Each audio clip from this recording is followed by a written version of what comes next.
Last time we reviewed the PMT function, and this time we're going to go into the first of our two new functions, and that's present value and future value. Well, actually, we're going to talk about future value first. I think future value is a little bit easier to understand because we're working towards the future, not kind of backwards, back to the present. So we're going to talk about the future value here first. Um, the future value, first of all, the most important thing is the actual function itself. It is equals FV. If you forget that, you can always go to formulas in Excel, and if you look at the different categories, financial, logical, text, it is a financial function, and we're going to see first of all, I'll just show you PMT is down here, and what it tells you is that it tells you the required parts, and then there's optional parts down here. These non-bulleted terms. So you can always go to financial and look at future value, and see that it also takes three required values and then two optional values. Uh, the first, I guess I'll just use this screen right here to explain what the different values are. They're very similar to PMT, but it's a little bit different. The rate is just like PMT. It is a monthly rate. So if the question is going to say that you're going to earn 6% per year, then you're going to divide that by 12. So just equals 0.06 divided by 12 would be your rate. In per, that's the number per, basically number per payments, number of payments. So basically, uh, that's how long. That's the length. That's their way of saying how long. It says it's the total number of payments periods in the investment. So if you're going to be investing for 5 years, and you're going to accrue this monthly, then you're going to have 60 total payments basically. And again, we're not talking about payments that you're making. Again, this is now we're investing, so which means we're making the interest. So this is the bank paying us. So this is going to actually be a little bit um, more interesting to work out. The payment here is the actual amount. That's very. This is a little bit different than it was in PMT because we're talking about interest amounts and loans, not monthly payments. Um, in this case, it is the payment made each period. It cannot change over the life of the investment. So what this means is this is your monthly investment, is the way I typically word this in class. This is I'm going to put $15 in a bank account every month for the next in per terms, 5 years or 20 years. This is typically done monthly. Well, it has to be done monthly if you're talking about this in monthly terms. They have to agree in length again. So if I'm going to agree to put in $200 a month for the rest of the next 40 years, then you'd say 40 times 12 up here, and you'd say $200 right here. Now this PV, we're actually going to put in a value here even if it's zero, and that PV is the present value. What that means is, what are you starting with? What is your present value now? So let's say you're going to start with, let's say your great grandparents give you $200 for graduating from high school, and you're going to start with 200, but then from your own money after that you're going to invest another 20 or $50 every month into this savings account. So the PV is what's the present value that you're starting with. Sometimes I'll word that as your initial investment, your starting point. And we're not going to worry about the type right here. It has to do with some of the when the beginning of the period, the end of the period. We're not going to worry about the type. But these four are important to us. Now, let me back up and talk about PMT and PV in a little bit more detail because there's going to be a very, very common mistake students make. If you recall in PMT, I'll just slide this over, you can see our last problem here. When we did PMT before, the answer was negative. And if you remember, the reason it was negative, it was because we are spending that money each month. Now, when we're investing money, now this may seem kind of odd, but the money is still going away from you each month. You're not actually getting $20 a month. You're not giving it to a bank, but it is going away from you. In other words, it's leaving your wallet and going into a bank account. So this will be a negative value.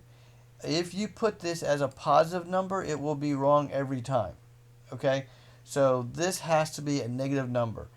The present value is also going to be a negative number. And for the same reason, you're putting that money into a bank account. That $200 is leaving you and going to a bank. Now, it's going to come back to you one day. Hopefully, we haven't lost it in some stock market crash. But if not, we're going to get it back, and it'll be positive then. But right now, it's going to be negative. So it's kind of like working out a loan to yourself, basically. So let's go ahead and do a problem. And I'm not going to use this. I'm going to type it straight into Excel because I think it's a little bit faster. Once you know the four parts, excuse me, it's a little bit faster. So equals FV. Let me make that font a little bigger so you can see that a little easier on your screen. Hopefully it'll be a little easier to read. So equals FV. And I'm going to type the numbers straight into Excel. Normally I would do it like I did in B1 through 4 and put the values in different cells. That way we can play around and try different values. But just for the first time, let's say, now, the one thing you'll notice here is I'm going to give you lower interest rates because unfortunately the bank charges higher interest rates than you can get from the bank with your money. It's the way banks make their money. So unfortunately we're going to say, let's say we average 2% a year, which is not good, but that's what we're going to make off this account. Divide by 12 because it has to be monthly. Let's say we want to invest for 5 years. So 12 months a year, 5 years, that's 60 months. Make sure those agree with the terms of the length of the rate. The monthly payment to ourselves. I'm going to start with let's say $50 a month. Now, keep in mind here, I'm going to review this concept in a moment, but this value could be negative. It is allowed for you to put money in a bank and just let it set for 5 years. Obviously, you're not going to make as much money off of it because the interest is accruing only on the original amount, but it is okay. It's a actual financial problem where you could put money in a bank and just let it set. So it is a valid problem if I put 0 here. It would still be okay. But I'm going to put negative 50 just to illustrate what would happen if I put $50 a month. And then the last part is the PV is what am I starting with now? Oh, I'll make it a little bit more interesting. Let's say I have $5,000. Let me find my $5,000. Okay, so we have a rate, a length, we have our monthly payment, and we have our initial payment. Now, when we did the PMT problem, the answer was red, negative, because the money was going away from us. But now, in the future, it's now, 5 years? It's now 5 years in the future. We're going to get all this money back to us. Okay, we're going to cash out our savings account. We're going to withdraw all of our money, and that money's going to come back to us. So future values are always going to be positive. So when I hit enter here, if you get a negative number, you've made a mistake. Typically, in one of those, PV or PMT section, the third or the fourth value here is typically where most people make their mistake. So what this is telling me that if I put in $5,000 into a bank account at 2% interest monthly, 2% annually, and I put in $50 a month in addition to that, how much will I have in 5 years? Well, I'll have $8,677.76. Now, I typically won't have you do this little check here, but I just want to kind of do some logic here. Let's kind of check and see if this is a logical answer to have. Obviously, 2% is pretty low, so you're not going to get a whole lot of interest off this problem. But if I didn't put in $5,000, how much would I be including of my own money in this? Well, $50 a year times 60, I'm going to say equals 50 times 60, and that's $3,000. Again, make that font a little bit larger there. So what I'm just trying to do is just kind of check the logic here and see if this actually works. I put in $5,000. I'm going to get $3,000 off my actual investments each month, my monthly investments, which is $8,000, which leaves $677.76 in interest. And I think that is, for 2% a year, it's not a great deal of money, so I'm going to make $677 in 5 years off this, assuming the 2%. So I just want you to kind of don't forget logic. If this were to come out, if the answer were to come out to be, $475,000, stop there and think, would I really have $475,000 with only a $5,000 initial deposit and $50 a month? So you have to kind of use your mind, help you fix a lot of mistakes. Um, so in this and actually, if you can let's do another little test here. I'm going to change our percent to 0. Now, if I earn $0, 0% on my money, then I'm going to have exactly the same amount that I deposited at the end. So I have $5,000 initially plus my $3,000. If you hit enter, it'll give you $8,000, which means that's your answer without any interest. So you can always kind of change your number there to see if it's a logical amount between having interest and not having interest. Now, again, like I said, you could also have this where this value is 0.